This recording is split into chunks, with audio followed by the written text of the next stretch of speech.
Say hi, Donna. Hi. Okay, so it's 1:09. You have no idea what's been going on. Apparently, Donna was waiting there for hours, and I know this because a spider had made a big web on her car, very intricate, in the time she was there, because AAA said they were coming, and were never going to be coming. So this woman's out there in the heat for hours at a shut down gas station in the dark, near the highway, all right? I had to call the police, and they were already on their way because somebody said there was a suspicious car sitting in a gas pump for a while in the dark, and the place has been closed for hours. I said, oh, good. I flagged the cop down. I said, because I had just gotten there, and I said, I was going to tell you what's going on, but I'm glad you're here, because there was these cars that were parked across the way for a while watching from a distance, and then they drove by. When the cops came, they took off. So I don't know if they were planning on, robbing her or what was going on, but it was suspicious. And as soon as the cop rolled up, they took off. And then the cop was saying how dangerous it was for her to be doing all this, and I explained the whole situation, as you guys are already aware. And then he said, well, I just called AAA to try to expedite this. I'll stay here until they get here.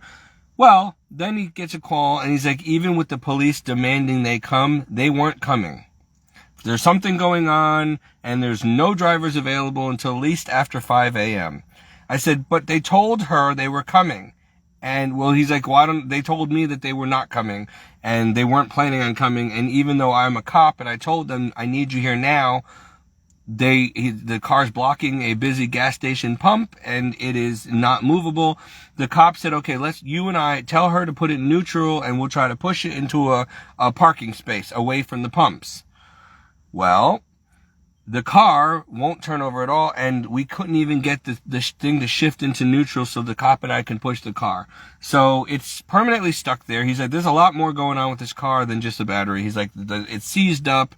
It might be a transmission issue. I don't know. He's like, but this should be able to be moved. So now when the tow truck tries to roll it, it's going to break something because it can't move. The wheels are locked, and there's no way to get the stick to shift. So the car is going to be damaged probably by AAA when they try to tow this thing. Or they're going to have to put it on a flatbed. But we can't get a flatbed in here to get the car in this tiny spot. It's a really congested spot. There's no room in the parking lot to get a truck or whatever around to get the car out of this tight spot it is between the building and the gas pump. So we had to leave the car with the keys in it and the doors open. There's nothing in there to steal but some cans and a mattress. But the thing, you can't even steal it anyway. There's no radio. There's no heat or air conditioning. Let them have it. So basically, we're going to have to tow the thing to a tow truck yard or a gas station. And the cop said, just tell them to try to fix the battery there and see what's wrong with it. And then if it's going to cost thousands to fix, just make them an offer to just take the car off our hands and see if they'll give you a few $100 for it at this point. So I've dumped thousands into this thing for nothing because now it needs even more work, and we got to lose the car. So that's it. And what a night. Honestly, what a night. It's hot as hell out here. Donna's been sitting there for hours. No dinner. She left the door open at the house. I came back here first to see if she had gotten home, and the door was open and it was unlocked. And so hopefully nobody got in the house while we were gone. I don't know. The dog was all panicked and locked in the room. So I don't know if somebody's been in the house. I'll find out now when I get there, but I shut and locked the door. I just wanted to make sure she wasn't home first before driving all over. Then I drove all over the town from every gas station I know, because I didn't see her car when I drove by the gas station the first time, because it was in a dark spot, in a tight, weird spot behind a gas pump in the dark. So, of course I wasn't going to see her. I'm just, blood pressure through the roof. But anyway, your prayers are always necessary. I know Donna probably learned her lesson, right? She was trying to do a good thing. She was trying to help me, because I have a surgery coming up on the 9th of August. And I have to and it's early in the morning, and I have to find somebody who can drive me home. And she's not really supposed to be driving me home, and she can't drive my car. She can't even see over the dashboard. And so she was going to try to get her car running again. It just needed a battery, right? We thought, so that I'll drive her car there. And then if she has to in an emergency and I can't drive home, because they won't release me until I have a ride, right? So we were going to take her car just in case I'm not able to drive home. She can drive her car at least from Guilford to Brantford. Well, it turns out that now the car is shot, and I'm glad I didn't sell it to a friend. That's it. So now we don't have a car. So now I don't know how I'm supposed to. She's going to have to come with me to the surgery and tell them that she's driving me home anyway, even though she's not. And God help us that I could able to drive home. People, when I tell you, I try to not lose my cool. I'm like a pressure cooker. I keep it in and I keep it in. But my life is 24/7 havoc. And so is hers. And it's like we're both accident prone. And it's constant problems daily. Like there's always something: financial, health, car breaks down, dog issue. I mean, it's every day in this park. I don't know if it's this park. This trailer park is cursed. I don't know if we're cursed. But I'm telling you, between Don and I, either the devil really wants to take us out, or we are just accident prone, or we're cursed, because this is ridiculous. And I'm at my wit's end, and I had to deal with the patient I work for has just been getting on my nerves lately too. He just does it purposely to get me riled up, and I'm not in the mood to deal with it. And it's a lot to have to sit there and just keep my mouth shut. And I broke one of my teeth, gritting my teeth, because, he won't stop some days. He's like Rain Man, and he just pushes buttons too if he senses I'm upset already. And it's just like, okay, I don't get a vacation. So this is the point. Like, you get burned out after a while of your life. I mean, most of you have a $50,000, $60,000 a year job, maybe a 6-figure income.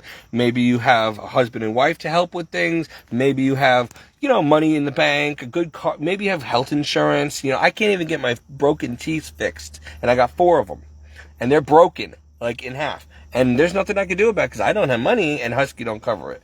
I deal with a lot of crap, and I work my butt off, and I never have enough money to barely even buy groceries. And there's nothing I can do about this. So, you wonder why I'm stressed? Like, yes, God helps us, but it ain't easy. And, I swear that if I wasn't a Christian trying to have ministry, my life would be a lot smoother. Maybe the devil would leave me alone. But because I'm always trying to also put God first and stuff, I'm being attacked, and he attacks your health, your finances, your mind, your relationships. You name it. If the devil sees a way in, he will do it. And so, and I'm only human, I snap sometimes. I get upset and discouraged and whatever. So I'm sorry if I'm not the best preacher lately. I'm sorry if I'm going through my own stuff and can't make videos all the time. I try, but I'm not going to be around much. I'm trying to take a break from ministry and I don't want to do that, but I've already beaten a dead horse. I've already told y'all everything that you need to know if you've been following me. You've got to do your own research and study and go to church and not just watch preachers. And you need to live an authentic Christian life. And as you can see, it ain't easy. Okay? My life is not roses and vacations just because I'm walking with Jesus. No, I'm walking with Jesus carrying a cross, getting whipped and beaten and kicked and knocked down and persecuted daily. Okay? Some of you have a perfect life and you're like, oh, praise Jesus. Oh, I'm so happy and so blessed all the time. And everything's wonderful. Oh, I love Jesus. It's easy to love and praise Jesus when you're walking in blessings all day long. But when you're being tested through fiery trials all the time and you're in the wilderness for 40 years, you still got to be able to praise Jesus. And I do, but I'm sorry if it's not so, oh, I'm so happy all the time. But that's not realistic. I'm sorry, I can't. I'd have to be on drugs to be able to fake being happy all the time. Okay? And I say to you, Christians, who everything is always so happy, hunky-dory, perfect all the time, everything just seems to fall into place all the time, and you think it's God blessing you. Maybe it is, or maybe it's not. You need to be weary. Are you really putting God first? Are you really pissing off the devil? Are you really snatching souls for the kingdom of heaven from hell? Are you doing your job? Because if you are, why do you never get attacked by the enemy? Why do you seem to always have everything going so well? Great career, great husband, wife, fiance. Everything's awesome all the time. Huh? They really do. Either you're lying on Facebook and making it seem like everything's so special, or you're living a very worldly, selfish, flesh-gratifying life where the devil knows he's already got your soul and you think you're going to heaven, and that's why everything is just, the devil is giving you whatever you want, because as long as you don't really repent and put Jesus first and actually effectively work for the kingdom of God, you might think you are. And so you think you're just being blessed all the time because everything's just so awesome all the time. Did you forget scripture where it says, pick up your cross and follow me? First count the cost. Your own family will turn against you. You'll be hated and persecuted for my name's sake. All these things? Yeah. So how come you so-called Christians are always so everything's great, big, beautiful home, nice sports cars, everything's perfect, happy everything? No, something's not right here. Something's very wrong with me if I'm always attacked and down. But there's also something very wrong with the opposite side of the spectrum where you're always blessed and living a heavenly life on earth now, because that doesn't make sense either. So we both need to check ourselves before we're permanently wrecked. Okay? I need to figure out why my whole life is a curse from the minute I get up to the minute I go to sleep for 43 years. And you need to figure out why your life is so perfect and happy and blessed all the time. And yet, because anybody could be a Christian and would want to be a Christian if everything was so perfect and fun and happy all the time. But you don't want to be a Christian when you actually have to suffer and be attacked, humiliated, humbled, persecuted, carry a cross, live in poverty, have everybody hate you and write you off as a kook.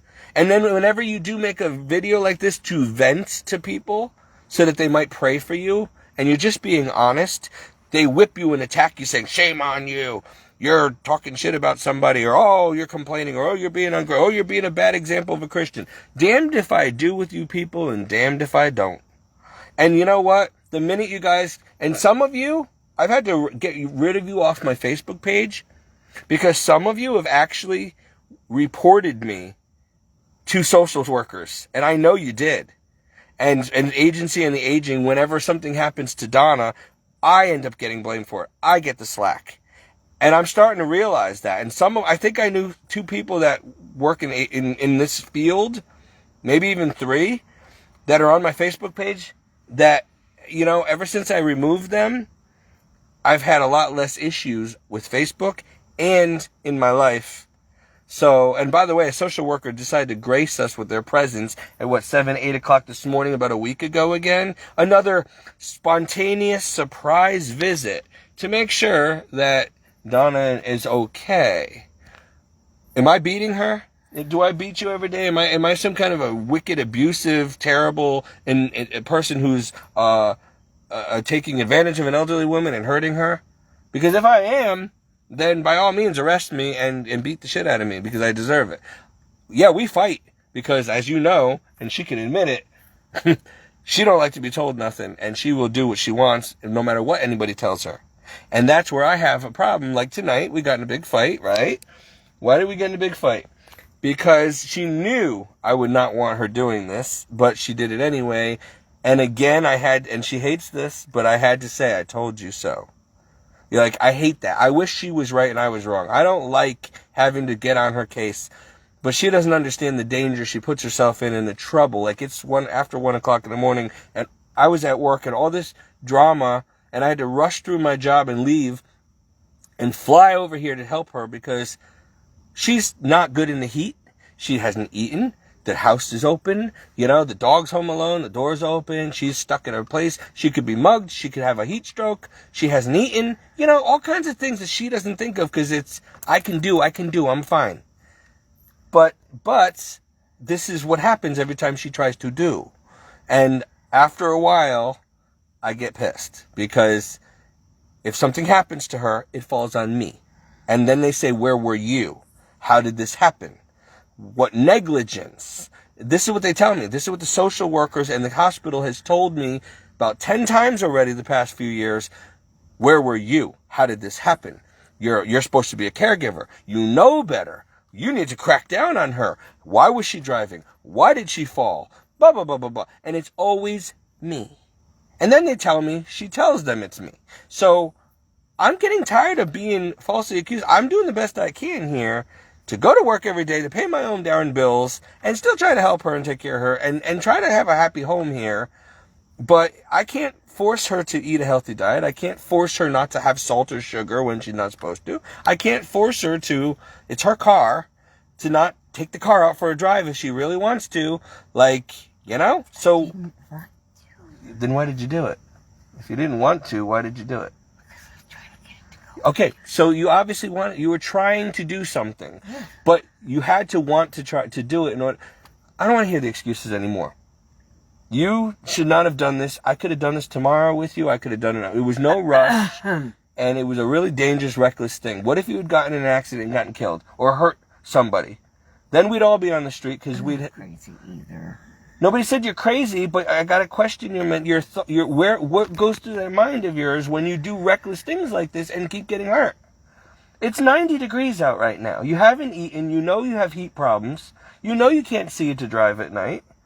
You know that this was risky and that I would not be happy if I found out. Did you think I wasn't going to find out? And then you call me and say I'm in trouble and I'm at work and I can't do anything to help you. I didn't hide anything. You didn't hide anything because you couldn't, because I had to help go and bail you out again. But this is why I get upset. I need to know that when you are home and I'm at work, you're safe. That I don't need to worry about you doing something like this. You know, like I can't. You're putting a lot of stress on my heart, and you know, it's not fair for you to. Sorry, my lights keep turning off in the car.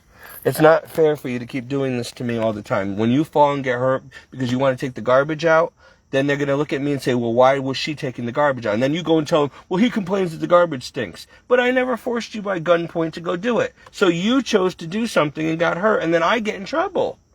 Wouldn't hear about it. Okay, let me ask you something, because you were a nurse for almost 50 years. How do you think your superiors would respond to you if your patients ended up on the floor, falling, getting hurt when they were in your charge? How would you explain the negligence? You're going to say, oh, well, I'm sorry. I mean, the one that threw herself over Donna, the rail? Listen, I answered the question. I don't care what they did. You know that as I'm in the nursing field as a caregiver, I can get in serious trouble when one of my patients or somebody I'm responsible for gets hurt. And so you should be working with me and not doing things that can get me jammed up. Because I'm like 3 strikes already. And I'm not doing anything wrong. I can't stop you. And you know what they told me, agency and the aging? If you can't stop her and control her, then she needs to be in a home because you're not good enough. You're not providing that. She's not safe. That's what they told me. Now, you don't belong in a home. You're not at that point. But I don't know how to save my butt every time from getting in trouble every time something goes wrong. Now, if you got hurt in a car accident tonight, or mugged, or the house got robbed because you weren't here, and I had no idea this was going on because I'm at work trying to pay my bills, thinking you're safe at home having dinner, and you're not. Now, I come home, the house, what if you didn't call me? Your phone was dying. What if something bad had happened? I called you because I was upset. Yes, you called me, and the phone was, are you listening to me? You called me after and told me you were in trouble, but your phone was dying. What if the phone was dead? And I did not know where you were. And I come home after midnight and the door's open and you're nowhere to be found and the car's gone and I don't know what happened, where you went. I can't call you. I never would have found you. I would have had to call the police again and had them look for you again like I've done before and have everybody going on a manhunt. And then they say, how do you keep losing this elderly woman? How does this happen? You're a bad caregiver. That's what they tell me. I swear to God. It falls on me. And I'm getting at my wit's end where it's not fair that I'm going to get in trouble or arrested or kicked out on the street for negligence and lose my job because I work for a company. And if they ever find out that this stuff's going on, I will look like I am incapable of doing my job. And I've been doing this for years, and I'm darn good at it, and I need this job.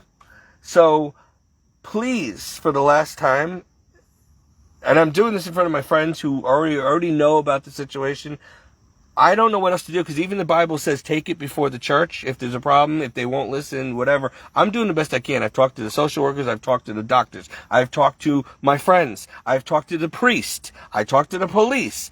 I need to have a clean slate here. I can't be thrown under the bus as the bad guy, because I'm not. I'm not an abuser, I'm not an enabler, I'm not a liar or a user. I have a hot temper when this stuff happens. Absolutely, I snap. I haven't slept in 2 days. I'm going. It's hot as hell. I have a job I hate with a very tough client. And then at 12 o'clock, I get a phone call from her saying she's stuck on the side of the road somewhere in a gas station. I'm like, wait, what? You were home when I left. I left you home. I told you to go eat dinner. How are you stuck at 12 o'clock at night in a gas station? What happened? I took the car out. When I told you not to? You see what? Would you not be mad? When she doesn't realize that I can get in serious trouble. I can lose my job. I will have no money. I will never get a caregiving job again. I already have 3 strikes on my record now with the state of Connecticut, the Department of Elderly Abuse or whatever. And I have not abused this woman. Have I? Have I abused you? We fight. But have I ever hit you or starved you or done anything to put you in harm's way? No. All right then. But you tell that to the social workers who keep coming every so many months to the house, questioning me to the nines and where is he and what's he doing and blah, blah, blah. And then they try to find, oh, that's a tripping hazard and this is dangerous and that's oh my gosh, leave me alone. The woman's not, she's 77, not 97. She's also been, by the way, for the record, so she hears me say this publicly, she has been cleared of any mental dementia or any of that stuff. She's got a disease that can cause it, but miraculously it is not advanced, and she's been actually released from the Adler Center, okay, telling her that she's doing very well. So she's not crazy in the head. She's not a cuckoo. She's not lost her mind. So this is not dementia, but she is a very stoic, used to be a nurse for many years, single mother, okay? And she no one's going to tell her what to do, right? So nobody tells Donna what to do. Donna does what Donna wants to do. So I'm just making it clear for the record to her, so we don't have a fight all night, because I don't want to fight tonight. I want to go to bed at some point. And I'm trying to clear my name publicly now and in front of Donna. Do you have anything to add? You didn't have anything to do with this. No, I didn't have anything to do with this. But did you took the car out. You didn't tell me until the trouble happened, right? So I'm just saying. I didn't expect to, in other words. I know you didn't expect to, but you did something that... I didn't plan it. But do you understand the danger you put us both in? Do you have any idea that most accidents happen within the first minute or two? None of this was expected, planned. I know it wasn't... Donna, you do things that you don't plan and expect. You didn't expect to have a problem. You thought you were just going to go, get gas, and come home. Right. But you're not supposed to be driving. And you know that. You can't see at night. The car's broken. It's dangerous. That's my point. You make these decisions that make me question your judgment. But when the car started, everybody thought the car was okay. The car was fine when I left the house. Then all of a sudden you take it for a joyride and break down. You should not have taken off the property. You're not supposed to be driving. I didn't go for a joyride. I went around the corner. You went around the corner to the gas station. But why did you drive when you're not supposed to drive at all? Why did you completely... I couldn't get by the tow truck to get out. You're not supposed... Why? This is what gets me mad now. Answer the question. You just said I drove because I couldn't get by the tow truck to get out of the driveway. Why were you driving? He told me to go ahead and get Well, the he gas. doesn't know, but you should have told him I'm not allowed to drive. So why didn't you say, no, I'll have to wait till my son gets back and he'll have to handle it? Why did you go and risk your life driving the car to go get gas at nighttime in the dark. Hey, there's no traffic. It doesn't matter there's no traffic. It's dark. You can't see. There. But the doctors told you not to drive. It's going to close in 15 minutes. But it did close. And you're there. See why I get mad? She's not listening. She argues she's wrong. You're not supposed to be driving at all. And you did. And so I don't want to hear why you did it. Just got to tell me. I got through telling you what? So you're going to blame this on me now? What did I do? What? If you couldn't get a ride, then I could drive you back home. Or you would drive yourself back home, but if you could make it. But why are you turning this on me? I never told you to drive this car when I'm not home to go do this. So it doesn't matter what I said. I never gave you permission or told you to go gas up your car. So you did this for whatever reason, trying to help, and I understand and I appreciate the gesture, but you know darn well if you had asked me, I would have said no. Absolutely not. So that's why you don't ask me, you just do. I can't ask you for everything. You need to ask me before you do something that... If you had gotten in an accident tonight, I wouldn't have even known. You would have been at the hospital, maybe dead. You could get sued for driving when you're not supposed to and for hurting somebody. Then they will take your retirement IRA, which is what we live off of, or you live off of, and they would take the house. And we'd all be on the street. And then you wonder why I get mad when you do things like this that put us all in serious danger of lawsuits, police, losing our jobs, losing our home. Am I being unreasonable here? I mean, like, it was a very foolish thing. Please don't do this anymore. I've told you this. So I'm so tired of this Steve and Donna show because this is not fun. This is not fun for me. This is not a sitcom. This is real life, and you're putting my life in danger. You're putting my reputation on the line. People think I'm a kook. People think I'm enabling you. I'm a bad caregiver. I'm abusive. All this stuff, and it's not fair. And I don't know how to clear my record because I hear this come back to me. And then I got jerks on here telling me, oh, well, you're enabling, and you're not supposed to. Why is it me? Did you not hear anything I said? I mean, I'm making these videos to clear my name because I don't know what else to do. And I don't like throwing my garbage out on the street for everybody and their mother to have to know my business. But I don't know what else to do in this situation because I can't control people. You can tell people no, but and bottom line is she does not need a babysitter. She's not at that place. So I want it very clear on here that this woman does not have dementia. She does not need to be under constant supervision. Okay, you can ask her doctors. She is clear. Technically, they did not take her license away. They just advised her that she should not drive anymore because of her vision, her paralysis, her hand, all these things. It's not wise. But legally, there's nothing stopping her, and she knows this, from being able to take her car whenever she wants, whether I say so or not. I have no authority to tell her no. Have I done that before? No, you haven't done it in a year. But... You had a situation. Yes. I'm trying to help you. I know that you're trying to help me, but I'm saying I'm just trying to clear the record here. Even if she got in an accident, it would not be my fault because she has a legal right to drive. They never took her license away. They never said she legally can't drive. The doctors just don't want her doing that. Okay, so I want to make sure that every other caregiver on here understands I'm not being negligent and I'm not, she has a right to do this. She just doesn't because she's respecting the fact that it's dangerous. So there's going to be times where she falls because Donna is going to do what Donna wants to do. Like if she wants to go bring the garbage out and doesn't want to wait for me and falls on the grass, that shouldn't fall on me because I'm not home or I'm finally trying to get a little sleep and something happened. You know what I mean? I can fall easily too. I have fallen on the grass trying to put the garbage out myself. So, and I don't, you know what I'm saying? So I'm just sick and tired of people looking for an excuse to lynch me or to get me jammed up in life because it's not what it looks like. All right. And I'm also tired of being called a bad caregiver. I'm tired of being called a bad Christian. And if one more person on here, so help you God, falsely accuses me of taking advantage of this lady and living with her for free, and she's enabling me. How many times have I told you the story? Do you really think, no offense, that I would want to live here as a 43-year-old grown darn man if I didn't have to? I've tried to get the trailers next door to her so I could live next to her and still keep an eye on her and help her, but have my own place. And I'm sure she would love for me to get the hell out of her life and have my own place, so she can have some privacy herself and not have somebody constantly over her shoulder telling her what to eat and what not to do. And I understand it. I mean, she is, she wants her own life too.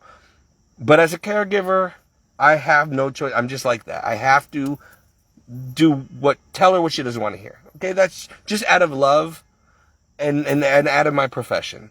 But nurses don't like to be told what to do. They like to be the ones in control. And she was a nurse her whole life, so she don't like being the patient now. I totally get that. And that's where we butt heads, And when you live with someone 24/7, you're going to get to each other's throat after a while. I mean, it's just how it is. Even her and her daughter used to squabble when they lived together. Family does that, okay? So there's nothing unnormal going on here. And also, I want to make this very clear for the record in front of, so Donna can be my witness here. She's like a mother to me. I'm like an adopted son to her, okay? I'm also a living caregiver. There's nothing romantic going on here. So for some of you people who have these warped ideas in your head, please stop, because that's gross. It is not like that. We are not cohabitating together. I've had some people say, oh, that's sinful. You guys are living together. Are you sick in the head? This is like she's old enough to be my grandmother. We're not romantically together. She's like my mother. That's how I've always seen her. I'm like her son. We're both Christians. We try to live holy lives when one of us isn't swearing or something, but we try to live holy lives. We don't even have cable or internet in the house, all right? We read the Bible all day. We pray together. We sing together. We go to church together. We don't live like most normal families. We live like a very religious family. Like, she's practically a nun and I'm practically a priest. Seriously. So I just want to make that very clear, because I've heard all kinds of strange things from people saying that, oh, you're using her and you guys are together, and no, you're a pervert. Get that out of your head. No. Oh, well, you must be using an elderly old woman who's not of right mind and taking advantage of her for a free room and board. No. As God is my witness, trust me, no. I really do need her help. Otherwise I could never, survive. But that wasn't the plan. That wasn't my plan to stay here for 4 years. Okay. She helped me out. I tried to get my life back on track. But she also got sicker and she needed help. Now she can barely drive. And so it worked out. She can't afford to be paying for a caregiver. She's already supporting a daughter. So who needs her help? She's not able to work. So I do everything for free in place of for room and board. I'm getting paid by room and board. And so, it's a good deal. And I also work Monday through Friday, 20 to 30 hours a week, to pay my own bills. Okay? Once in a while she helps me, but most of the time I pay my own way, all right? And I still help with groceries and other things around the house. So nobody's using anybody. All right? I don't want that going around either. I'm sick of the stupid accusations. She's using you. You're using her. No. Truth be told, this is the situation. We were neighbors for years, friends immediately since 2015. I was right next door to her in my trailer. We became friends. I started helping her. She was in a wheelchair. And we just became family at that point. Then I went away to seminary. And then I never expected to come back. I expected to be a priest. Didn't work out. This girl I was talking to, I was supposed to move in with, she changed her mind as soon as I got here. And I had nowhere to go because my own family are a bunch of godless, I can't even say what I want to say. And they told me to go live on the street in the middle of winter during a pandemic. So she took me in. And then she had a couple strokes, and then she had COVID 3 times. This woman was hospitalized at least 6 or 7 times within the first 2 years I was here. She needed me to be here. She would have died. And I would have died if she didn't take me in. So God arranged for us to help each other. And that is what Christians do. That's what family's supposed to do. And that's what we're doing. But, you know, it has been 3.5 years. And I do get to the point where, you know, I haven't had a vacation in many, many, many years. Most of you take for granted the fact that you've got money. If you want to take a flight to Florida, you can go. I don't have money to go on vacation. I never get a break. I work, get very little sleep, and go. And it's no offense to anybody, but I don't have a day off. Ever. And I never have alone time. And, you know, she does when I'm at work, but I'm working with other patients, so I never... And then we're on church all weekend, and then it's back to work again. So when does Steve have time to just steal away and relax? I don't. Now, I was also a religious, and when I lived alone, I prayed all day long and even at work. And now I have a lot more responsibilities, and I have very little time to pray like I used to. And I feel like it's destroying my relationship with God, and I don't like that. I don't want to be all about like a Martha, putting the world first and God last and then ending up in hell. I'm not happy at all right now in my life. I'm trying to be grateful, but I'm not happy. I'm a 43-year-old man who lost his vocation. I can't be a priest, which was my lifelong dream. I can't get married and have kids at this point. I'm getting too old. I have no money or any way to get married or to even have a home of my own or to support a wife and kids. So what am I supposed to do the rest of my life? And if something happens to her, and I don't have enough money to support the house and everything because I don't make enough, what happens to Steve after years and years? And I say that only because this is why I'm in this mess. I'm in this mess because I gave up my home and everything to go follow Christ and try to be a priest. And when it didn't work out, I was screwed. I lost everything. Everything. And now I can't recover, and it's been almost 4 years. And I still can't get on my feet from losing everything. But also, before my dad died, I had always put my family and my dad first and taken care of their property, their home. My dad had cancer. He was battling cancer for 7 years. Okay, again with this stupid light. So, sorry, I gotta keep turning the light on and the car keeps shutting off. Yeah, so long story short, I took care of my dad also, and I didn't work as much because I had to be there, and I wanted to be there with him in the last few years he had. He needed me, especially for spiritual growth and all that other stuff, and prayer, and getting him to church, and whatever. So then he died, and then my family kicks me out of the family, takes the house from me, and puts me in a rundown mobile home. And when I say rundown, it wasn't even suitable to live in. You have no idea how bad it was. Full of mold. There was no floor. There was no heat or air conditioning. It was bad. The place collapsed on me. It cost me thousands of dollars, about $30,000 to try to just make it livable, but it was unfurnished. I didn't have walls. I didn't have walls in my bathroom. I had wires hanging down, and I had to hang up sheets and curtains for privacy when you're on the toilet. Okay? It was horrible. It was rat infested. It was mold infested. It was leaking every time it rained. It was horrible. But it was all I had. Okay? I lost my cars trying to pay the rent. I had no car. I lost my job. It was such a terrible 4 years. And then finally, I had the girl I thought I would marry died of cancer. And then I decided, you know what? My dogs got sick. They died. I had to put them down. I lost everything in this stupid trailer. So then I said, you know what? I might as well go. Because before all this happened to me, after my dad died, I promised God I would go and be a priest if he wanted me to. And he had to do 3 things to let me know that's what he wanted. And he did all 3 things. And then my stepmother said, no, you're not going to go be a priest. You're going to go and live in that mobile home. And she said, you have 1 month to find a place to live. So basically, she didn't even give me a chance to settle my affairs and go to seminary.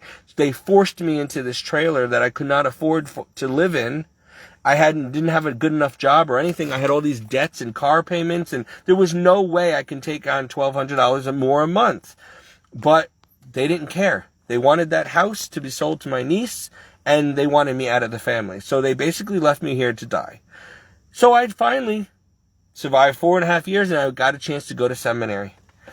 I lasted 6 months. I sold almost all my stuff. I had nothing left. And I figured, okay, I'm going to give God my life. I'm going to be a good priest. They ran me out of there and left me no choice but to leave. And I ended up homeless on the street. And if Donna didn't take me in, I would have lost all my worldly possessions that I had left. And I would have died. Literally. So, here I am, 3.5 years later. And I have a roof over my head. And I have a job that's going nowhere and barely pays my bills. I have a ministry on Facebook. That's about it. I've lost all my friends. My family I still haven't heard from in 4 years. You know, Donna and I are pretty much at each other's throat almost every day now. And I have no escape and nowhere to go. No money, no hope. And so, yeah, I'm sorry if I'm not happy all the time, guys. And I'm not blaming God. I don't know what he's doing up there. But I'm not blaming him. I'm scared because I don't know what to think anymore because it's not changing. And I'm trying to get better jobs, but I can't. I have no credit. My credit's invisible. I have no money. My car's got a lot of miles on it. I can't afford to fix it. I got a dog that's costing a lot of money. Donna doesn't have much money. This is very difficult. And so every day is the same old. The days just blur. And then Friday comes, I get paid, and by Monday I have $20 left in my account. Because I have to buy groceries every weekend, and I have to pay my bills, and there's nothing left for me. And then by the time I get out of work at 1 o'clock on Friday night, Monday comes real fast. We get up for church, Saturday and Sunday, and then Monday comes around the corner, and I'm back to work again. And it's just every single week, the same thing, day in and day out. And it's already been almost 4 years. And I'm like, where's the time going? And I'm looking at myself getting older, fatter, unhealthy, miserable. And I'm wasting my life. I'm not going to be able to, what am I going to do? And if something happens to Donna, then what? Or if something happens to my client and he dies, I can't get another client most likely. I'll have no job. Then I won't even have an income. I can't even buy food or gas. Do you see? This is not a good place to be in. This is why I wrote that letter on Facebook earlier, that poem. Because it's how I feel. I'm just treading water just enough every day to keep my head above water enough to breathe and take in air so I can live long enough to keep treading water another day. And I keep going under and things keep pushing me under. And one of these days I'm not going to get back up. I won't be able to come back to get air. And that's how I feel. I'm drowning and nobody's coming to help me. And nobody should have to come and help me because I'm not their responsibility. But I don't know what to do. And I'm waiting for God. And every once in a while, someone will come by in a boat and throw me some food and water just to sustain me a little longer. Or throw me a life vest so I can float. But they don't actually let me into the boat and bring me to dry land. They leave me out there by myself. Okay, we helped you. We gave you a little food. We gave you some money. We gave you a flotation device. Bye. And they take off and leave me there in the middle of the ocean drowning, waiting for the sharks to get me. If you really want to help someone, go all the way. Help me out of the water, into the boat, like Donna did. She took me in, and take me to dry land so I have a chance. You don't leave someone out there in the middle of the ocean bobbing around so that they can die of hypothermia or shark attack. And that's how I feel. I feel like I've been out here in the ocean just struggling to keep my head above water. And every once in a while, somebody will come to encourage me. Oh, just a little longer and give me some bread and maybe a little bit of water and maybe a little flotation device. And then they'll take off and leave me there again. Sink or swim, kid. And I'm just waiting for someone to actually rescue me or God to actually rescue me and deliver me. Like, get me out of here. No offense, but my life, I'm sinking. And I'm depressed not because I have clinical depression, but because I have no way out of this situation. But if I had money or a home of my own, like if somebody bought me one and I didn't have a mortgage, I would be okay. I can start my life again.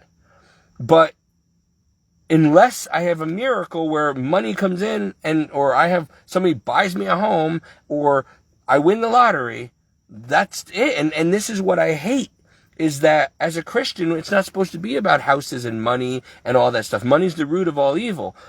But you need it in this world to survive. And God knows that. And I'm not asking to be a millionaire, but can I please have enough to get on my own feet? That's all I'm asking for. Like, I just want to be able to be a 43-year-old man who's on his own feet and who has his own place again and, you know, doesn't have to depend on other people. That's all I'm asking. And I'm busting my butt working real hard to try to get that for myself. But the way this economy is and the way the Democrats have set things up, when you're down like this, unless someone helps you, like literally helps you, like if she didn't take me in, I couldn't even get a job because I wouldn't have an address. I couldn't get a license. I need a place to live. But no one's going to give you a place to live once you're homeless, once you have no money, once you have no credit. You can't get a lease. You can't get a mortgage. You can't get a loan. You can't get a license. You can't get a cell phone. None of these things can you get unless somebody gives you a place to live. And nobody's out there walking around helping people like me off the street, giving us a place to live so we have a chance, a fighting chance to get a job and start our life. And Donna gave me that chance. However, because of credit and all these other issues and a 6-page resume and my age and my health, I can't get a good job that's going to pay more than minimum wage so that I could actually save enough money to be able to pay first and last month's rent and get a rent or get a home or get a mortgage or buy a trailer. I can't even buy a car or an RV. I can't even get a credit card. I can't even fix my teeth. I can't even get dental insurance nothing. I keep getting rejected everywhere I go because I'm in a bad situation. And being a Christian on top of it, this world really keeps you down. You think it's tough being black? Try being a big mouth preacher of the gospel like me. Oh, forget it. Forget it. You're already dead. The world will do nothing but try to silence and sink you. They love seeing Christians sink and die. They want you dead because you're a Christian. They won't even help you because you're a Christian. Mark my words. Satan runs things, and he don't want a Christian succeeding. That's why he never lets a Christian win the Powerball. Because a Christian won't just take that money and waste it. They'll do amazing things for a lot of people with that money. And save a lot of lives and feed a lot of starving people. Satan don't want that. So he will never let a Christian prosper in this world. Now God, sorry, the light keeps turning off. God can do anything he wants. And I gotta admit, I am a little upset with God right now. God forgive me, but I am asking you every day, why won't you help me? Why do I see all these wicked people with good jobs and everything, enjoying their lives? They're living in adultery. They're doing everything you said no. And all I ever hear from your word is they have their only reward now. But no, because if they decide to repent at the last minute before they die, they get to go to heaven too. Meanwhile, but they won't have a good high level of authority in heaven. You will. Maybe that's so. But Lord, please, I'm not asking to be rich and famous, but I am asking to have at least what these godless people have. A home, a fairly decent job, decent health, maybe a wife and kids, maybe the truck I want. I don't know, so I can move stuff. I just want to be happy. I mean, does it say in the Bible I have to be unhappy my entire life and begging and rags the rest of my life? That's not that. The Bible didn't say that. So I'm just trying to figure out what's up here. Like, you know, are you angry at me, Lord, or are you doing something, you know, that's going to amaze us all? So I'm trying to be hopeful and think, okay, in a little while longer, if I just keep my faith, God is going to turn this around in such a miraculous way that people will believe in God because they're going to see that this loser, Steve, had no hope. And then God himself, and only God, provided such a miracle that this kid was able to do great things with his life, at even as old as he is. Sick and old, poor or whatever, doesn't matter. God took him and did something awesome. But there's no promise of that because I'm not special. I'm not Job. I'm not David. I didn't do anything to merit such favor. So And there's a lot of people out here who are good Christians suffering and dying and being martyred and starving to death in the streets. So why should I even think that God should move mountains for me? I'm not special. God does not have favorites. So I have a lot on my mind lately, and I'm trying to hold my head above water and get everything done and keep going every day. But I am burning out, and I don't have money, and I really need a vacation, and I really need a place of my own, and I really need a lot of things. And if I'm gonna ever be a religious or a priest, I need to do it now before I'm too old. The definite cutoff is definitely like 45, and I'm already 43. But I don't want to do that and then find out it doesn't work out, and then I'll end up on the street for sure. And I don't want to lose everything again just to go to seminary and have them kick me out, and then I'll be on the street again. So maybe I can't even trust the church. Maybe I shouldn't even bother anymore. Maybe I should just go back into this world, which makes me sick even thinking about it, because I don't want to be in this world. I'm supposed to come out of her and be living for God, but I have to go back into the secular world and work a secular job, and everything's going to be about money and cars and houses and taxes, like everybody else who's going to hell, and possibly go to hell with the rest of them if I do get everything I want. So it's like a double-edged sword. Damned if you do, damned if you don't, and I don't know what to do anymore. But I know I need something to change soon. Like, I need to work on a movie and become an actor again or something, and do Christian films, something I love to do, and be happy and make enough money to survive. Or I need to get into a religious order again, or be a priest. Or I need to find a wife and get married. I need to do something, because I'm telling you, I am a creative person, and I can't stand monotony. This is hell for me. Every day, the same old for year after year. I'm a young man. I want to see the world. I want to live. I have talents. I like to sing. I'm creative. I want to paint and create things. I'm a good artist. There's a lot of things I can do, but I'm being wasted. I'm being wasted. I can't use my talents, my God-given talents, living this way. And that's why I'm so upset. I'd rather die, because I feel like I have all this to give and no way to give it. I'm being wasted. It's like taking a bird and putting it in a cage that she can't even stretch her wings. What's the point of being able to fly if you'll never be able to fly again? And that's how I feel. I feel like I'm stuck, stagnant, trapped, and people keep telling me, oh, it's going to get better, it's going to get better. And I pray and I beg and I pray and I beg and I do. And it ain't getting better. It could always be worse. I'm not trying to be ungrateful, but it ain't changing. Okay? And there's no way for me to change it. I need money, a lot of money, to be able to change it. Or I need a God-given miracle that only God himself can open a door that doesn't exist. Without a miracle from God, there's no changing this. It's just going to continue this way. And if that's how it's going to be, then I'm going to take a break from ministry, because I'm not being a very good Christian by just complaining like this. But I got nothing else to tell you. The Bible says what it says. We all need to obey and live it. I'm trying. I know you're all trying. I hope we all make it to heaven. But in the meantime, we're beating a dead horse here. There's nothing more to tell you. You need to be reading the Bible yourself. You need to be praying yourself. You need to be living an authentic Christian life every day yourself. You don't need me or anybody else to tell you how to do that. The Holy Ghost is supposed to tell you how to do that. You need to have Jesus, and you need to be all about him.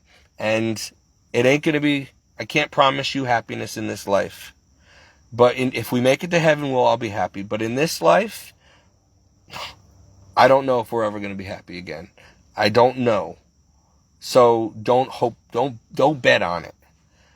Just, it is what it is. But hold on to your faith and be the best Christian you can. Work on being holy and obedient to God.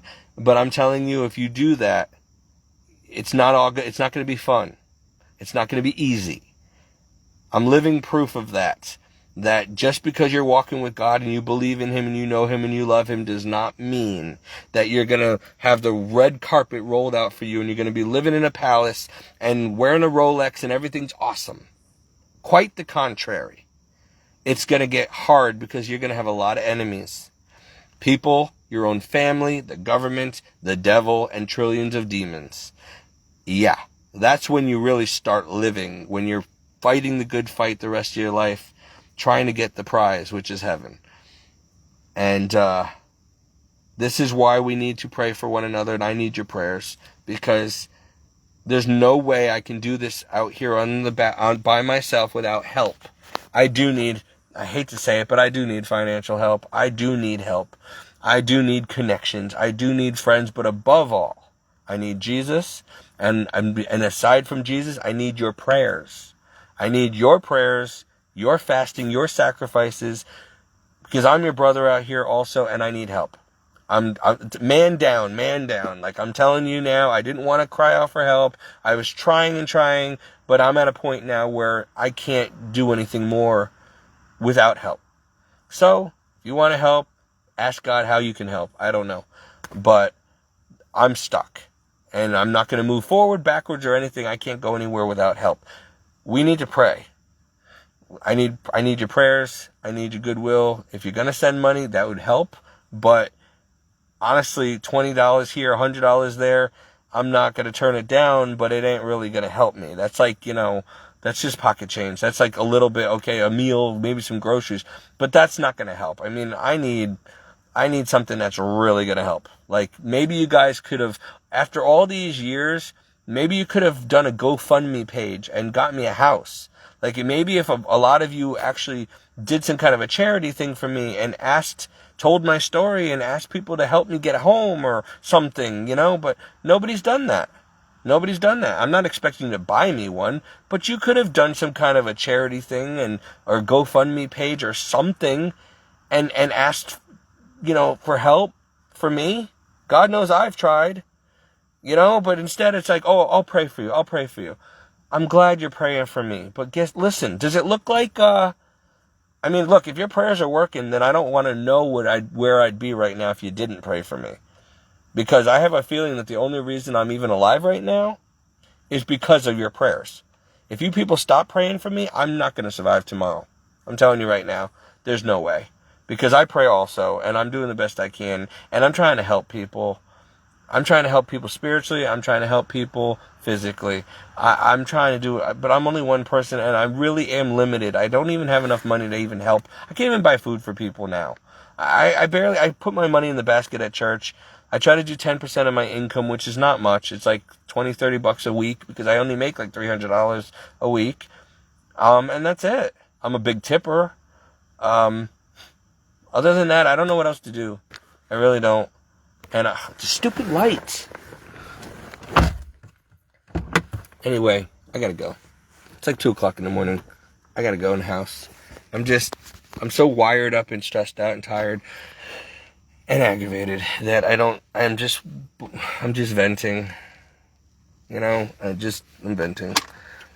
Life has sucked for way too long, and it's just continually the same thing every day. And it seems like, you know why this is happening tonight?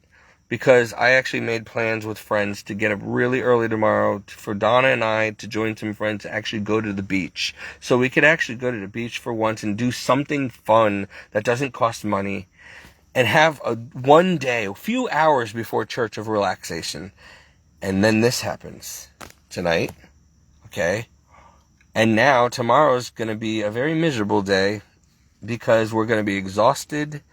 And now I got to deal with tow truck companies because the car's stuck in I'm going to be getting phone calls at the crack of dawn from people saying that the car is going to get towed and it's blocking the gas pump and blah, blah, blah, blah, blah.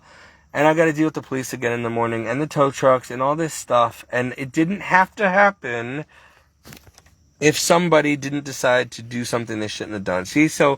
And I told her, please, tomorrow, I really need a break. I need tomorrow to just hang out with friends. I need a day off, please.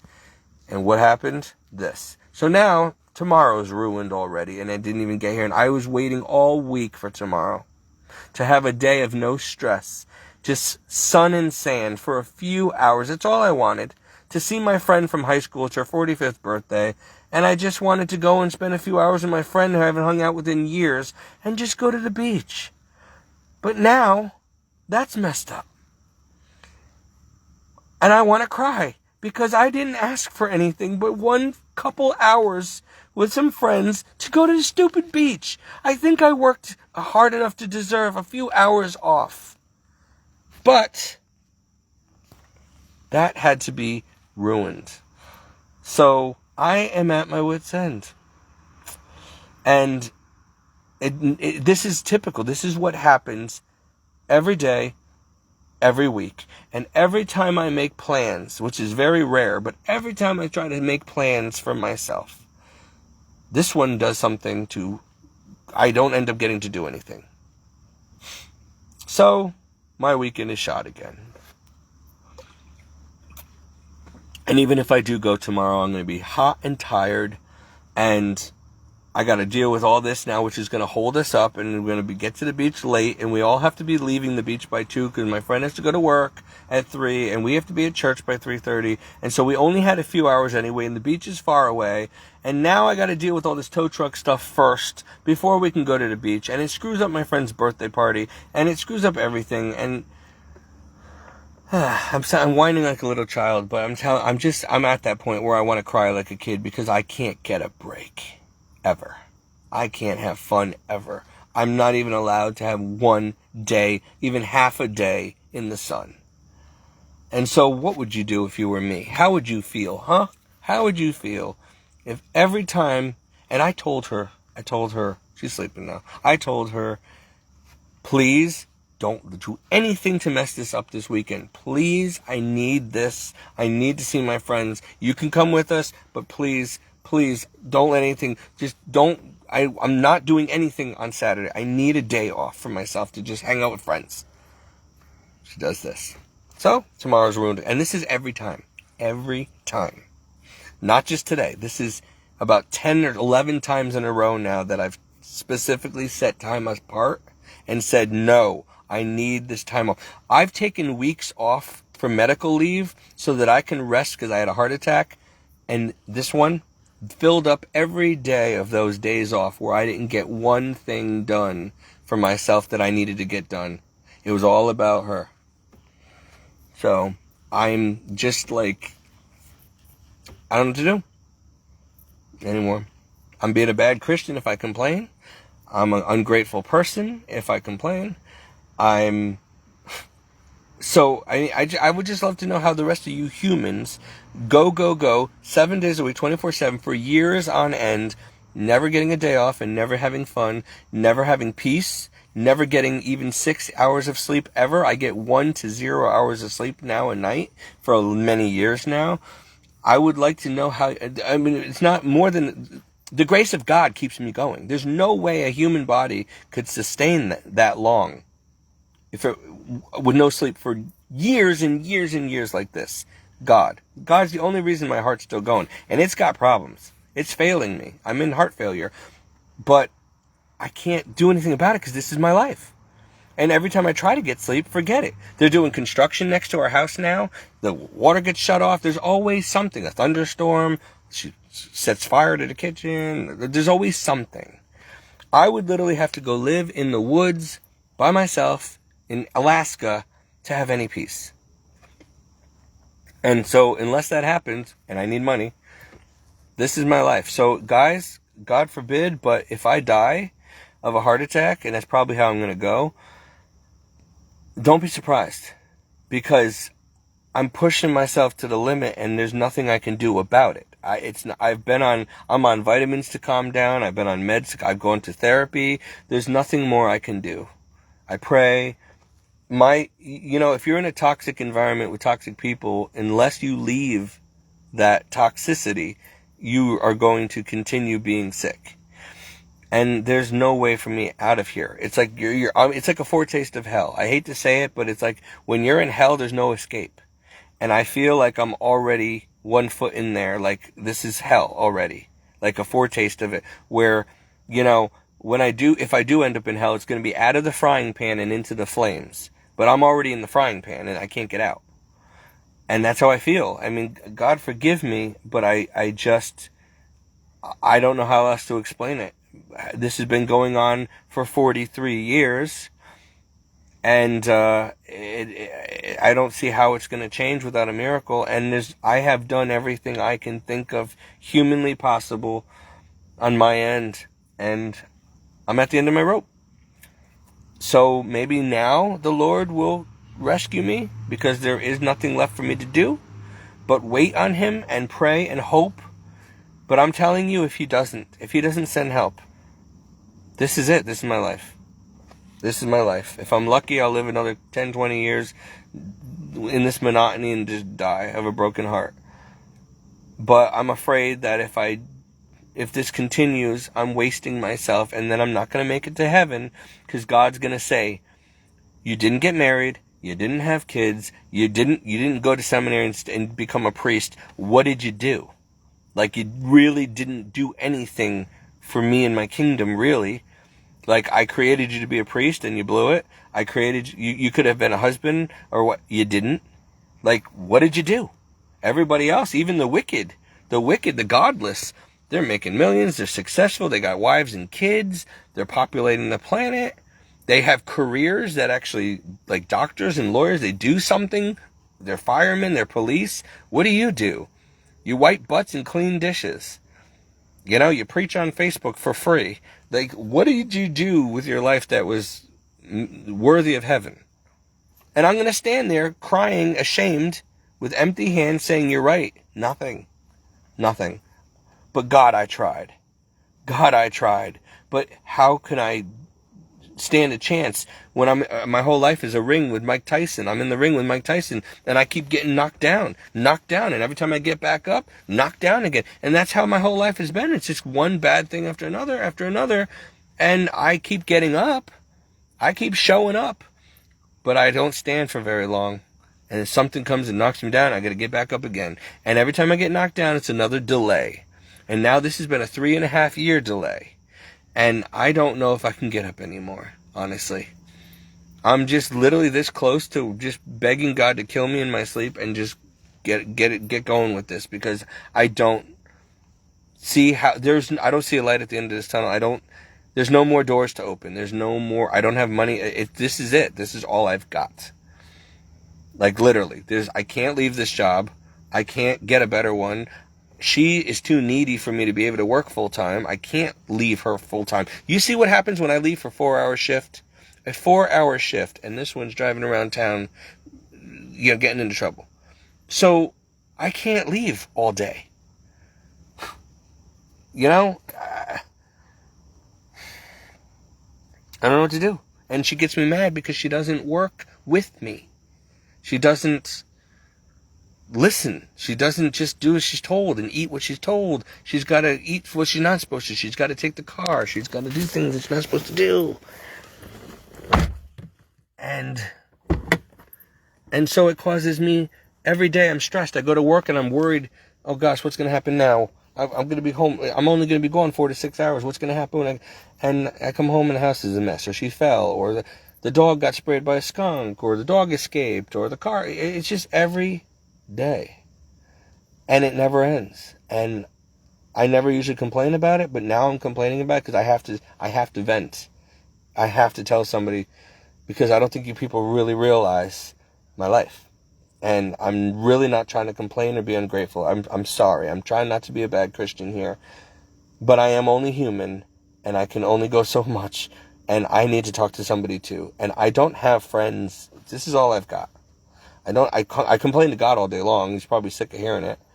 But I don't have anybody else to talk to, or anybody who takes me seriously. All I ever get is, yep, okay. I go to church, I try to talk to people at church. Oh, okay. Even my priest, yeah, okay, yep, okay, whatever. Or they'll just ignore me. Like, soon as I'll stand there and they don't even talk to me, and then they walk away. They put their shoulders to, and it's like I'm invisible. So and therapists, they're getting paid to tell you whatever, like, I don't need to pay someone to, people should be listeners. People should be able to, I don't know. So I give up.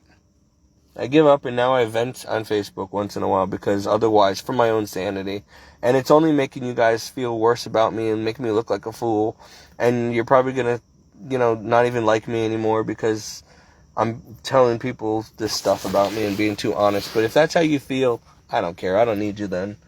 I'm tired of trying to appease everybody. This is me. This is real life. This is my life. It could be a lot worse. Trust me, it's been worse. And there are people out there on the street who have it way worse than me. So please don't think I'm being ungrateful. But it's still not easy for me, okay? And so maybe I need to go back to the drawing board and figure something out, because my ministry is going nowhere. It's in vain. My family is never coming back. They did this to me. They're the ones that caused all this trouble, and I'm not trying to blame them for something. They did. They really did. And all I do is I'm a doormat every day getting taken advantage of, and nobody seems to appreciate what I do, and it doesn't matter. And my boss, I don't even get paid properly. Sometimes they forget to pay me, and then I'm stuck with oh, well, you have to get paid next week.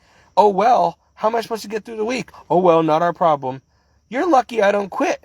But they know I won't quit this company because they know I won't get hired anywhere else. So I'm at their mercy, and if they don't feel like paying me for the week, or I only get $100 when I work 40 hours, and I'm supposed to be making 600, then they go, oh, well, we're not used to you working so many hours, so you didn't get paid properly. Oh, well, we'll have to make it up to you somehow next week.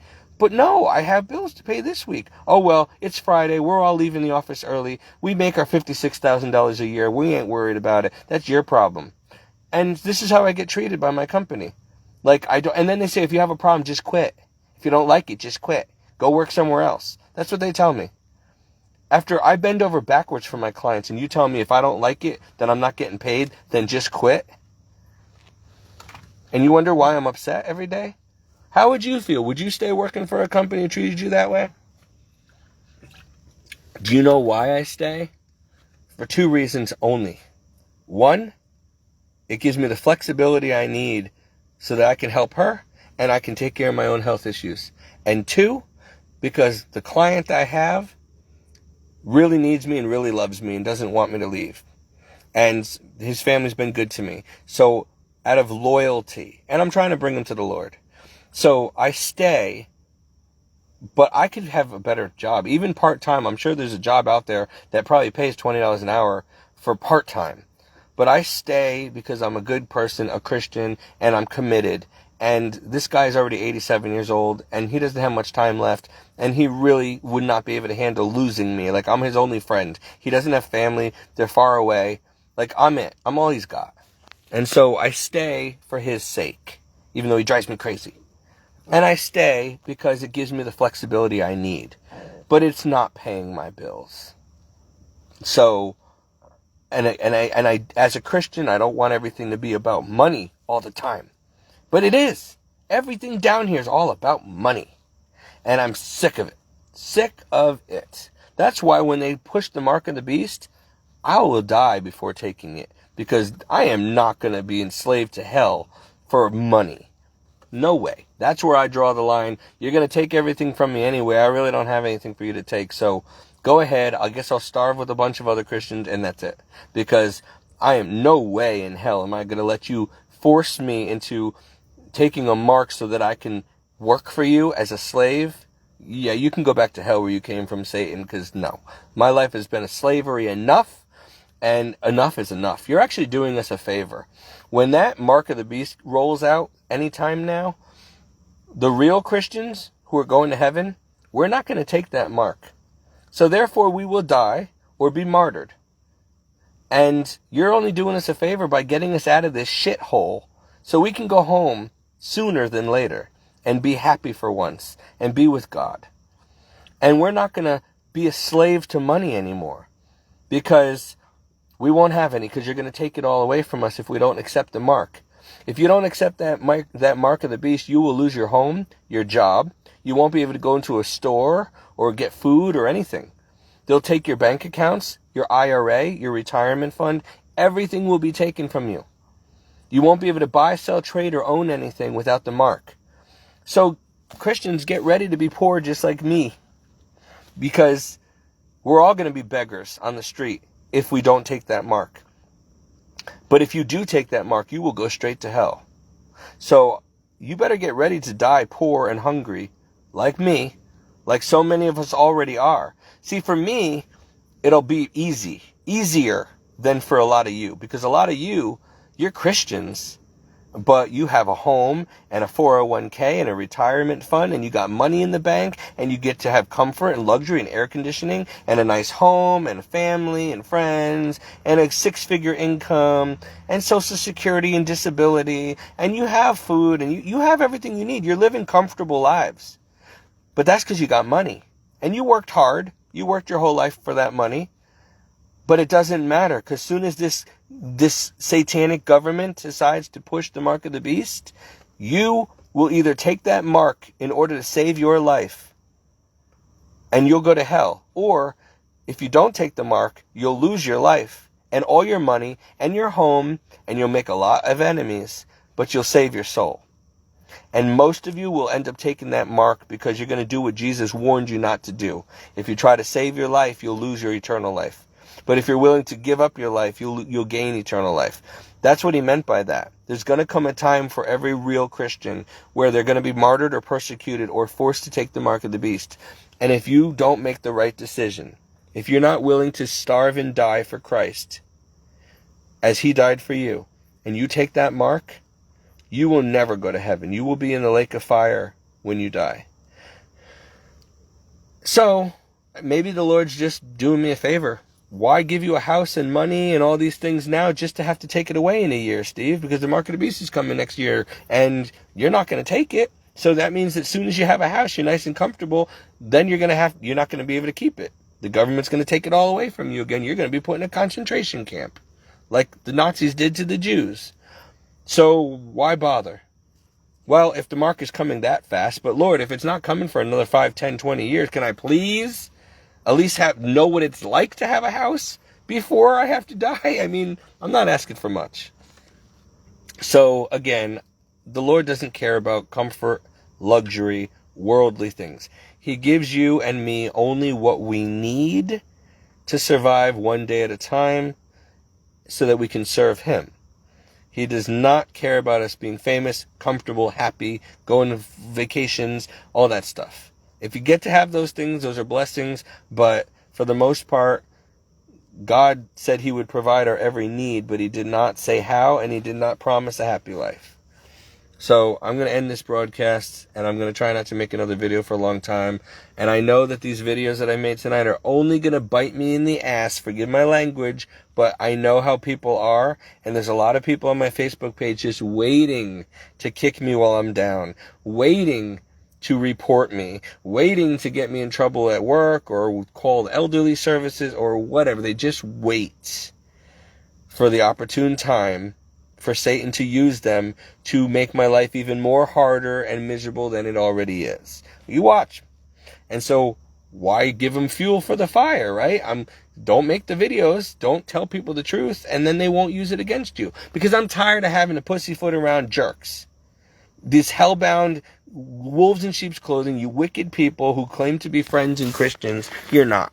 And I'm sick of your shit. Okay? Forgive my language, but I'm sick of your shit. I'm sick and tired of having to not be myself. Otherwise, I got to worry about being persecuted, canceled, or whatever, because you got to be a jerk. Why don't you just get off my Facebook page and not watch my videos? Get out of my life if that's how you feel. But don't sit there waiting for me to fall and cheering me on as I'm suffering. And that's what a lot of you do. And don't think I don't know it. But yet I keep making the videos anyway and fueling your fire. That's because I know that God sees what you're doing and he's going to have the last laugh. He will punish you. So I'm not worried about it. I'm not going to stop being me, a good godly man, because you are a hellbound jerk. No, I'm just going to let you do what you do what you do, and I'll do what I do, and we'll see where we end up. I'm hoping to go to heaven, and I'm trying really hard.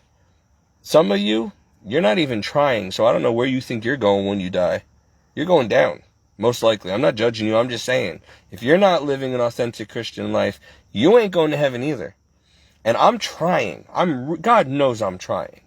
What about you who don't even try? I don't even see most of you in church. And if you do go to church, you think you're just going to go to heaven because you go to church on Sunday? Are you praying every day? Are you fasting? Are you doing anything for neighbor like I do? Are you willing to die for Christ? Do you say grace before every meal? I mean, do you pray every day? Because if you're not doing these things, you're not a Christian. And you're not going to heaven. So You better check yourselves. Don't worry about ruining my life. Don't judge me. You need to be getting yourself right. Otherwise, you're going to see. You're going to see why I'm so scared. Because you're going to be real scared too. And you're going to have a reason to be. I fear God and I fear hell. Because I know they exist.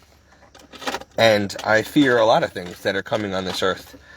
And yet, I still try to keep my faith. And I try to be a good example. But listen, I'm only human. And I've been taking whacks every day for a long time now. And I'm tired. And so, these videos are a cry for help from my brothers and sisters in Christ. To please send help. I don't want to ask you for anything. But please send help. Send money. Send whatever. And try to get me a home if you can, whatever. But especially pray. When I ask you to help, I mean pray. Especially pray for me. If that's all you can do, and that's all a lot of you can do, then fine. But let me tell you something. If you guys were praying as much as you say you are for me, there's no way my life would be this defeated. We're supposed to help each other. Iron sharpens iron. Help each other. Pray for each other. Build each other up. Provide for one another. And it ain't happening in church. You're not helping your brothers and sisters. I'm one of them.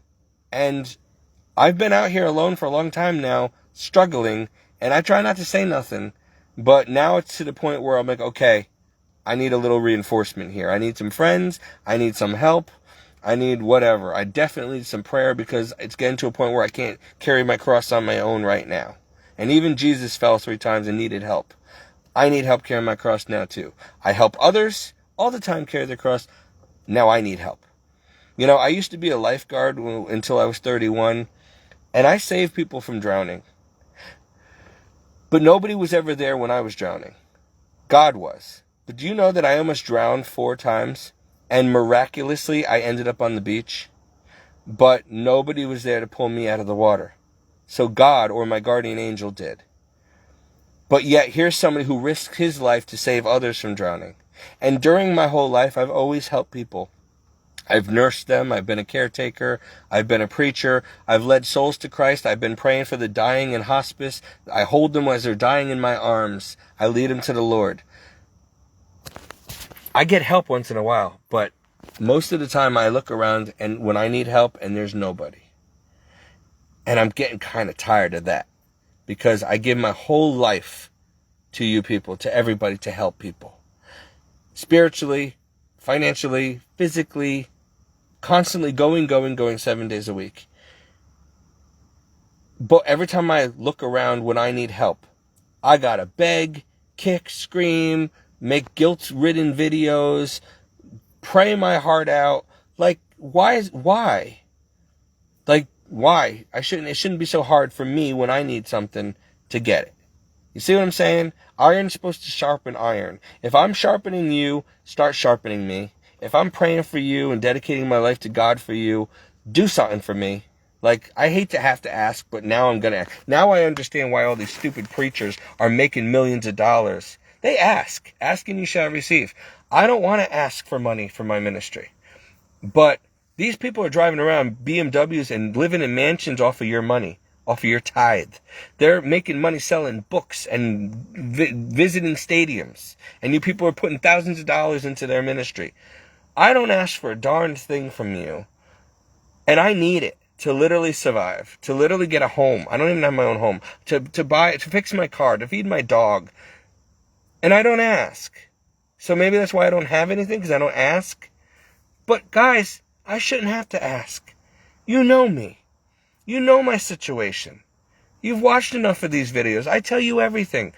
You know that I have needs. So I shouldn't have to ask. You should be praying to God. Lord, is there anything you want me to do for this man? Does he need help? Does he need money? Does he need food? Does he need a car? Some of you are rich. You can buy me a home, a car, whatever. Pay for my teeth to be fixed. You don't. So think about that. I'm just saying. Because if I was rich, I would help a lot of people. I've done it before, and now I don't have anything, but I'll do it again. I'm always very charitable. You don't even have to ask. If I see a need, I'm already doing it. I mean that. So I'm just going to say that. I'm not going to ask anybody for anything, but I'm just saying that and putting it out there so that you hear it and you know. If you're, because I don't want to be that guy who asks for help and charity, but I definitely need it. And some of you have helped over the years. You have. One woman sent me over $1,000, and it really saved my life. It helped me helped me fix my car and pay my bills. I was in trouble, but there hasn't been any kind of money or anything really coming in since like 2020, 2021. And I haven't been asking for it. Every once in a while, somebody sends some food, some lentils and stuff, and gee, thanks. But I can't eat beans and lentils and stuff like that. And what'd you do? Clear out your pantry and give me the crap you didn't want? I mean, I can go to the food pantry and get the same crap for free that nobody else wants, expired stuff, and give it to the poor. Thanks a lot. No, why don't you send me some filet mignon that I can't afford to buy? You know what I mean? If you're going to feed the poor, give them something that you would want to eat. Not something that you yourself don't want, and then you give it to someone else. Oh, I did my good deed for the day. I sent Steve and Donna rice and beans. Gee, thanks. We already have a ton of rice and beans from the food pantry. I can't eat beans. So, anyway, I'm just saying.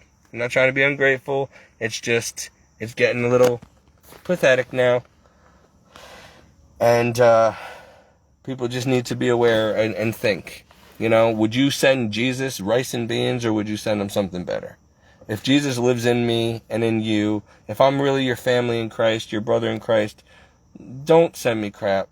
Like, I'd rather you send me nothing than send me something that's more of an insult than anything else. And I swear some of you guys mock me and Donna when you send stuff in my P.O. box that's like, oh, gee, thanks. You might as well send me a box of condoms that I'm not going to use. I mean, again, like, if you really mean it from your heart and you think you're helping me, then okay, but it just goes back to the food pantry if I can't eat it.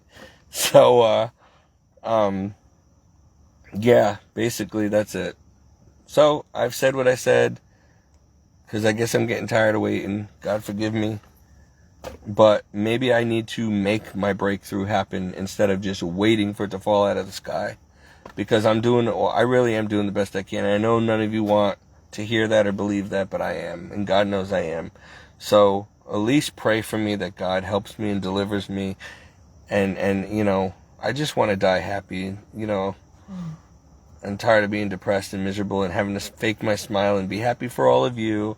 And, because that's what Christians are supposed to do. But meanwhile, I'm hurting and I'm struggling every day. And I'm literally at the brink of just not even being able to go to work anymore. I'm getting to the point where it's hard for me to even get out of bed.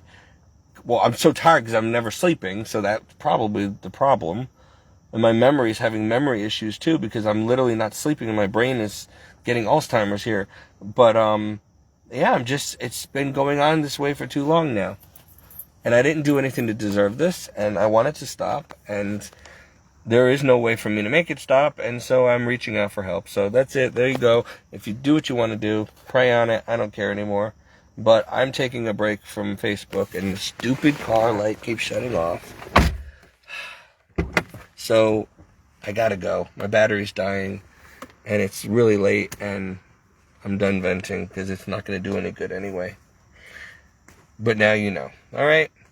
Now everybody knows how pathetic Steve is, and how miserable he is, and how shitty his life is, and what a bad Christian he is, and yeah, let me get the violin, okay?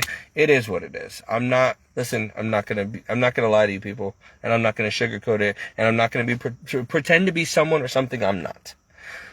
This is it. Take it or leave it. Most of you leave it. I can't say that I blame you, but I guess I'm kind of a downer.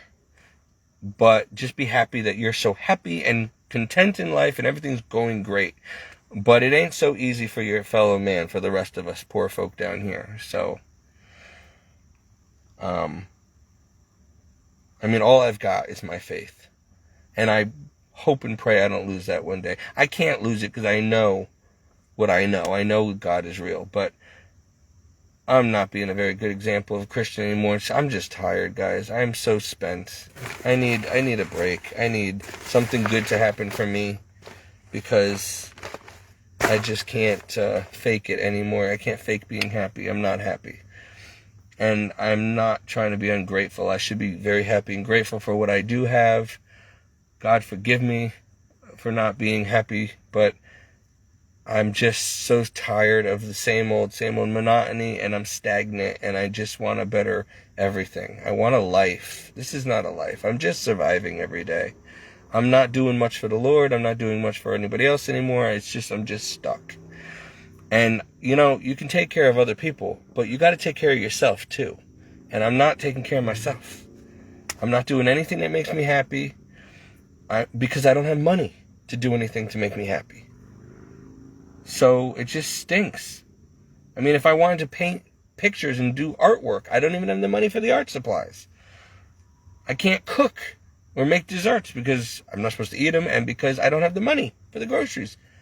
I can't decorate or do interior design because I don't have a home of my own. I don't have the money. I can't go to school and learn a new trade or become a barber or anything because I don't have the money. I can't get my CNA license or certificate because it costs like $6,000 and my company won't pay for it and I don't have the money.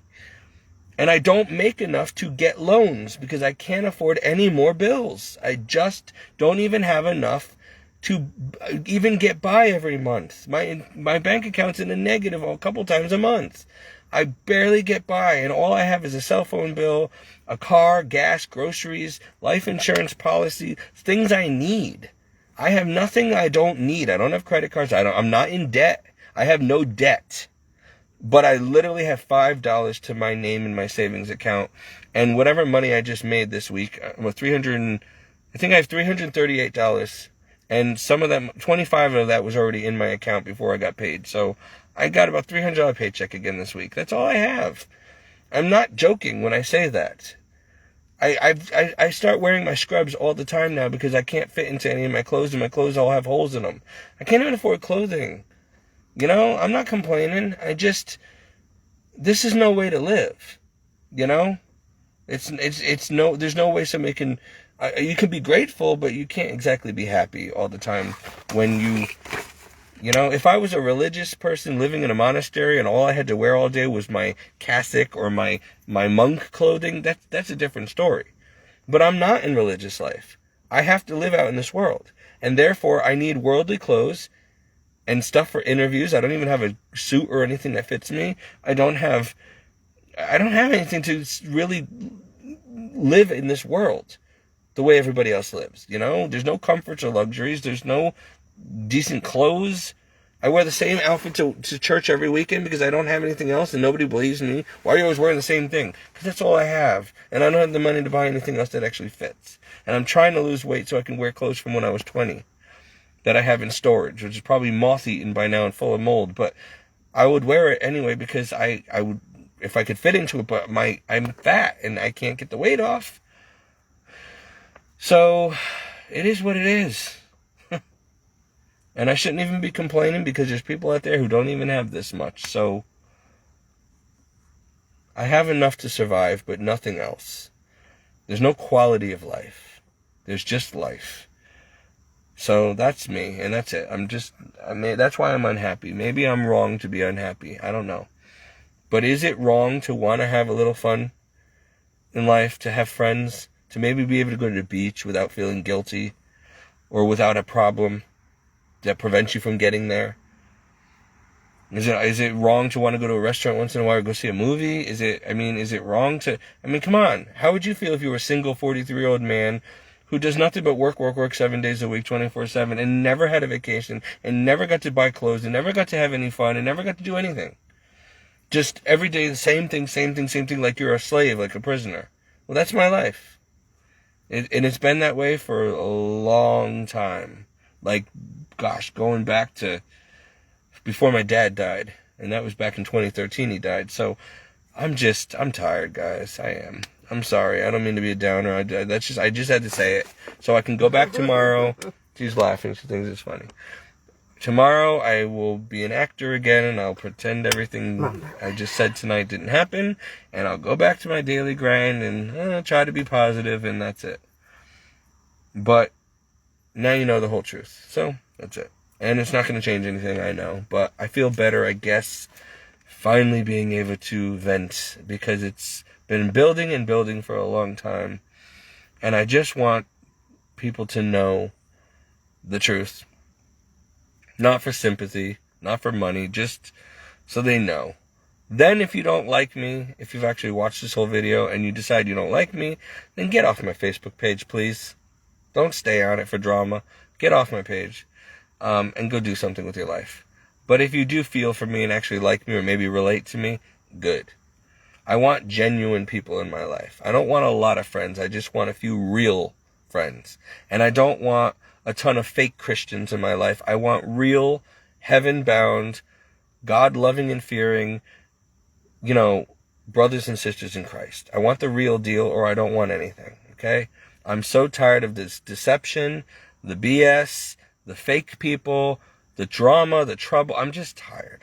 So I'm trying to make my life very simplified and only keep the real people in my life, real Christians, real friends, real family, God. I'm simplifying things because I can't handle anymore. I'm at my wit's end. I'm too stressed. So I'm going to start making decisions to remove the toxic people from my life and everything that's making me so unhappy, and see what happens. There's nothing else I can do. But this has got to change. This can't keep going the same way every day. Something's got to give, because it's going on too long now. And I'd like to say F you to my family. As God forgive me, I'm going to confession tomorrow. But F you to my family who effed up my life. Yeah, you did. And I'm still paying the rest of my life for all your years of abuse and neglect and lies and slander and ruining my reputation and keeping me from good paying jobs and throwing me to the street. Yeah, go F yourself. And for that seminary and those wicked fake priests and formators who ruined my vocation and put me in this predicament, go F yourself. You can go to F in hell. And God forgive me, but that's how I feel. And I'm going to be honest now, because I'm tired of not keeping it in. Because I really, inside, God knows how I feel. So I'm just going to tell you, go F yourself. And all of you haters on my Facebook page and you fake Christians, go F yourself. You can all go to hell. And that's all I got to say. Because I forgive you. I love you with the love of the Lord. But you can go F yourself and you can go to hell. And I'm so sorry but I've been waiting years to say what I can't say because I'm a Christian. And God forgive me, but just because I'm a Christian doesn't mean that I should have to keep this pent up inside and not tell people how I really feel. And now I have. And you know what? I'm sorry, Lord, but I'm not sorry to these people, and I feel better. Now, I actually feel better, because you know what? It's not easy to be a saint all day long and always have to be perfect. Like, I try, I really do. But just because I don't say something doesn't mean I'm not thinking it or feeling it. And so now you all know that if you are one of the people who have made my life such a living hell, and I did not do anything to deserve this, you can go F yourself and go to hell. I forgive you. And you better hope that God does. That's all I'm saying to you. You better hope that God is also going to forgive you for what you've done to a decent man of God, a decent Christian, a decent person. And that's all I got to say to that. You may think that you got away with something, but you didn't. Your judgment day is coming. You have made my life a living hell. And all you people in high school and going back to kindergarten who did nothing but make my whole 12, 13 years of school a literal prison and living hell so bad that made me want to kill myself multiple times, you can go F off and die and go to hell too, okay?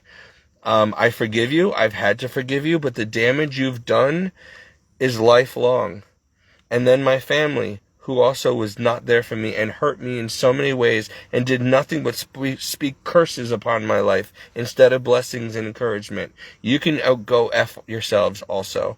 Again, I forgive you, but you really did a lot of damage to me and my life and my reputation, and I don't think I can ever recover.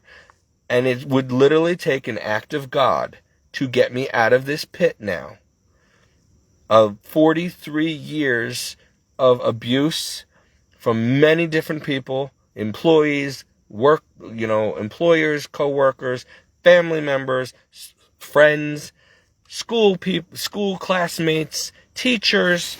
Yeah. You guys really, you really hurt. And I was always meek and humble. Like, I really was. I never retaliated. I never hit back or fought back. But what do I have to show for it now? Nothing. You guys moved on and had great lives. You were prosperous and popular and happy and healthy and had your families and your CEO positions and everything. You have your lives. But you hurt me and you destroyed mine. And maybe if I was a worldly, ruthless person like you, I would have fought back and I would have been a social climber and I would sleep my way to the top and stab people in the back just like all of you and do whatever it takes to get what I want in life. That's how you get success in this world. But that's satanic. I chose to be a meek, humble Christian most of my life and try to do it God's way. And that means that I've been a doormat who's had to turn the other cheek every day. And I still have nothing to show for it. But let me tell you this. My life may have sucked. But if I do, by the grace of God, make it to heaven, and you don't, it was worth it. It was worth it. It was worth all the suffering and the slaps and being a doormat. But if I don't make it to heaven, and I really hope I do, because my God, my life has been hell so far. Please don't let my whole eternity be hell.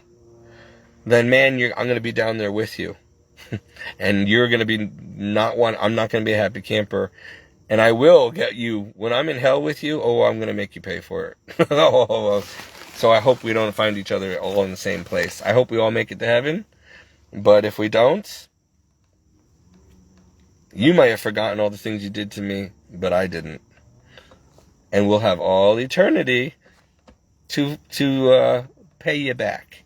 So I'm just hoping I don't have to go to hell with you and that I'm going to be able to make it to heaven. And I hope God forgives this whole night because it was a real bad mental breakdown and I've just publicly humiliated myself. But I had to. You know what? I just can't stand being perfect little Steve all the time when I'm really not. And I'm not. And I'm not going to lie to you people. I'm not. But I am trying. And, the Bible says what it says. I've preached what it preached. It changes nothing. But now you know.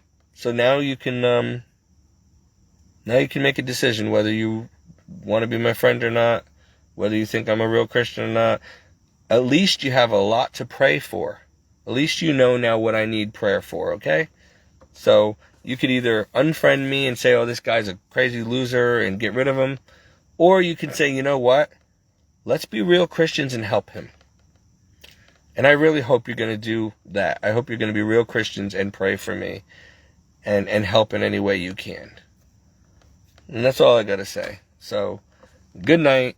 I'm signing off. I am tired. I'm going to try to get an hour of sleep before having to get up early again and deal with the tow truck company and hopefully be able to get to the beach and have a few hours of fun and some sun, hopefully. If not, then that's just typical. So, and that's it. I'm going to try not to make a video for a while. I really need to just take a break from Facebook and from all these ministries and preachers and just everybody claiming to know something more than me and everybody saying all these wonderful things are going to happen in my life. And every day I wait with false hopes and nothing happens. And I'm just wasting my time. So I'm going to have to start making things happen like the rest of you do. I'm going to have to leave my comfort zone and risk everything again and either go into a religious order again and see if I survive or maybe start dating or I don't know. I'm going to have to do something because I'm waiting for God to show me what he wants and for him to do something in my life and nothing's happening. Nothing's changing. So maybe he's waiting for me to do something. I don't know. I don't know anymore. All I know is a lot of people have been telling me this is going to happen and that's going to happen. Just wait and just do this and do that and more. Yeah, and spend 3.5 years and nothing's happened. So I'm tired of listening to all these other voices. I need to do something. And so I've asked for help. And if you people don't send help and reinforcements, then I've been praying every day that God helps. And if he doesn't help, then I don't know what else to do. I will try to take matters into my own hands the best I can, but it's not worked yet. So, like I said, God help me. God forgive me. Pray for me, please. That's all you can do. And that's it. Till next time. Go serve your king.